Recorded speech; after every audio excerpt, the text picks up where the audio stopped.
প্রতারকরা শেখ আহমেদুল্লাহর ফেসবুকের এই পোস্টটিকে এডিট করে মানুষের মধ্যে এটাকে ছড়িয়ে দিচ্ছে।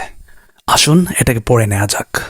এটা যেরকম লেখা হয়েছে ঠিক সেরকম হুবহু আমি পড়ার চেষ্টা করছি। উনি নাকি লিখেছেন, আসলে নবীজির প্রসঙ্গের নিয়ে আমি কথাটা হয়তো গুছিয়ে বলতে পারিনি, সেজন্য অনেকে আমাকে নিয়ে অনেক মন্তব্য করতেছেন। নবীজি দুনিয়াতে আসার আগেও নবী ছিলেন, আল্লাহ পাক মনোনীত করে রেখেছেন, তা হাদিস দ্বারা প্রমাণিত, কিন্তু নবুয়ত প্রাপ্ত হয়েছেন 24 বছর পরে। বিষয়টা এমনভাবে আমি বলেছিলাম, হয়তো বলতে মিস্টেক হয়ে গেছে, সেজন্য আল্লাহর কাছে এবং আল্লাহর হাবিবের কাছে আমি ক্ষমা প্রার্থী। এবং যেসব দিনী ভাইয়েরা আমার কথায় কষ্ট পেয়েছেন তাদের কাছে আমি ক্ষমা প্রার্থী, আমাকে ক্ষমা সুন্দর দৃষ্টিতে দেখবেন। পোস্টটি আপনারা একটু খেয়াল করে দেখেন, এটার মধ্যে নেই কোনো দাড়ি, নেই কোনো কমা।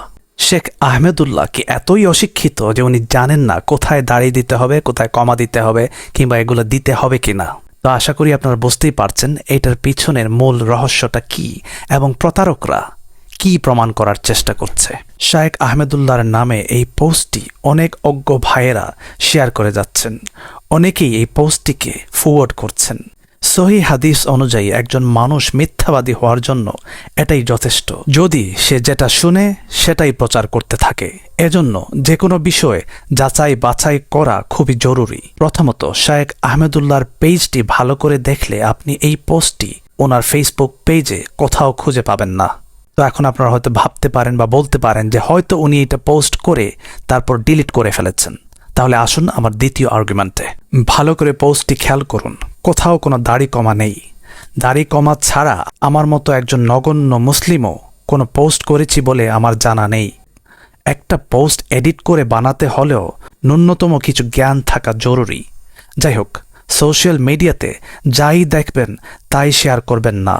কেউ কোনো কথা বললেই সাথে সাথে তার রিয়াকশন ভিডিও করবেন না, অথবা কারো করা রিয়াকশন ভিডিও সাথে সাথেই শেয়ার করা শুরু করে দেবেন না। কারণ বর্তমান সময়টা আসলেই খুবই ফেতনার। কে কোথায় কিভাবে সত্য না মিথ্যা বলছে বলাটা খুবই কঠিন।